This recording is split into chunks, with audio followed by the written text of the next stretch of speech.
Pertama, saya habis melayat. Yang kedua, buka puasa dulu baru kemudian menuju ke tempat ini. Ini yang kasih aneh yang meninggal tadi, Ibu. Karena masih sempat menyapu masjid, lalu kemudian duduk, dia tinggalkan masjid, meninggal dunia. Masya Allah. Sementara baru rasanya nak gua dipakasian mati. Ternyata mati itu singkat sekali waktunya. Kita ini kan Bapak Ibu bisa beraktivitas karena ada ruh. Ya toh, ruh yang membuat kita bersujud, ruh yang membuat kita beraktivitas. Kalau semenit dan sedetik saja Allah perintahkan malaikat mencabut ruh yang ada dalam diri kita, selesai Bapak Ibu. Maka urusan mati itu tidak melihat kondisi fisik manusia, tidak melihat tua dan muda, tidak melihat sakit ataupun sehat. Bicara mati tentu bicara Quran.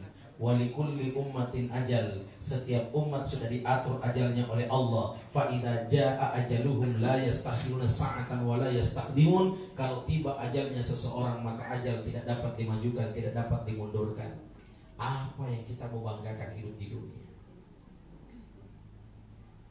Kita bangga dengan harta kita. Wih, jadi pernah bangga dengan harta kita Bapak Ibu. Setiap Allah menitipkan rezeki harta kepada kita, itu masing-masing ada masanya. Karena kita tidak akan terlahir di dunia Bapak Ibu kalau tidak dititip rezeki. Jangankan manusia, antu lagi olo-olo kena pajarin Allah Ta'ala. Tena tuh lama hati olo-olo kemudian laku sukan rina. Kecilin itu jangan apa kalau olo ini pajarin Allah Ta'ala. Tidak mati tuh ayam kalau tidak habis rezekinya. Apalagi dikatakan manusia. Apa yang kita mau banggakan? Pangkat, jabatan, semua itu hanya sekedar titipan. Kalau bahasa titipannya disebut dalam Al-Quran, wa tilkal ayyamu nudawiluha bainan nas. Hari ini kamu digilir oleh Allah. Ada saatnya kau bergembira, tunggu ada masanya engkau bersedih. Ada masanya kau sehat, tunggu akan datang masanya engkau akan sakit. Itulah mati Bapak Ibu. Dan anehnya lagi, malaikat Israel ini malaikat pemutus nikmat kelezatan dunia. Malaikat ini akan masuk di dalam rumah kita. Bahkan malaikat ini akan memindahkan kita semua dari rumah kita yang sangat indah dan mewah menuju rumah yang sangat sempit dan gelap. Dan selesai sampai di situ. Malaikat Israel adalah malaikat pemutus nikmat kelezatan dunia. Malaikat ini akan memindahkan kita semua dari tempat tidur kita yang mahal, berselimutkan selimut yang hangat, menuju ke tempat tidur yang berlapiskan tanah dan berselimutkan kain kafan. Dan bersiaplah kita jemput kematian kita dengan cara yang berbeda. Tadi itu yang meninggal menyapu, Masya Allah, sempat dia menyapu. Tidak ada yang tahu bila dia akan mati. Menyapu jadi masjid Bapak Ibu. Tiba-tiba perasaan tidak enak, meninggal dunia. Indah di balik kematiannya. Sementara andang kasih di masjid, malaikat mencabut nyawanya. Kan kita yang hadir dengar ceramah belum tentu di mana kita berakhir, Pak. Jadi kalau bicara orang mati, dia selalu berpikir mati itu yang tua. Sehingga anak mudanya sakit totoy dan nyanyi-nyanyi. Tak boleh orang berpikir begitu. Mati itu Bapak Ibu jamaah dimuliakan oleh Allah, bicara Quran. Mati itu bicara ayat. Dan saya Bapak Ibu selepas lebaran ini berapa malam berturut-turut ceramah. Yang paling banyak saya tempati ceramah rata-rata umurnya 40, 43. Ini yang meninggal tadi 43, 45, 47, 49, 50, 53, 55, 58, 60, 63. Nah, coba maki lihat. Jarang sekali saya ceramah takziah yang meninggal umurnya 100 tahun. Dalam 1 tahun berganti tahun, Ibu, jarang saya dapat orang meninggal 100 tahun umurnya. Yang paling banyak itu daerah rawan sekali, 47 menuju 50 dan 55. Apa yang mau dibanggakan? Muka tak yang cantik. Hanya sekali itu ibu muka kami nak perhatikan sehingga banyak ibu luar biasa. Merupakan anak paling kalung nak.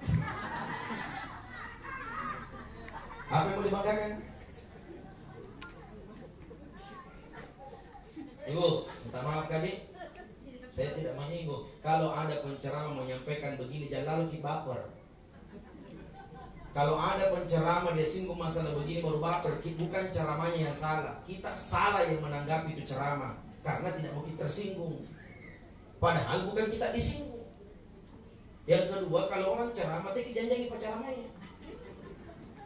Ya Ustaz ceramah mulai pembahasan pertama sakit terakhir nak ngasih nak apa. Jangan begitu. Karena kita ini menyampaikan kebauan jadi. Toh mau kita terima, tidak mau kita terima, tidak ada urusan. Lepas itu tadi mampu motor. Saya kan sekedar menyampaikan. Ya, Bapak Ibu. Nah, yang kedua tabe, bicara mati itu saya selalu ingatkan setiap kali saya ceramah. Hari itu berjumlah 365. Dalam satu tahun itu ada 2 malam yang memang dirindukan dan dinantikan. Makanya kemarin itu kusuri semua jamaah banyak-banyak berdoa di malam nisfu Sya'ban. Tapi sayang sekali tidak semua orang paham apa itu nisfu Sya'ban, Ustaz.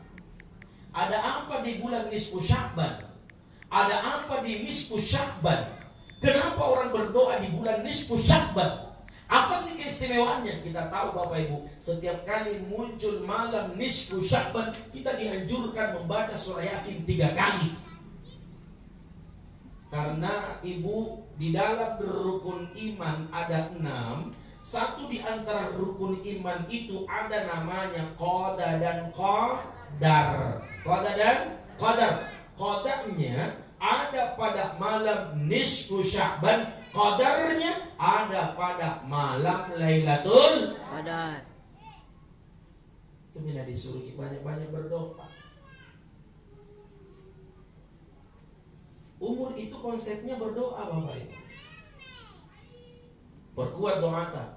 Saya selalu ingatkan tadi semua jamaah kalau mau panjang umur tak satu, perbanyak sujud terakhir berdoa.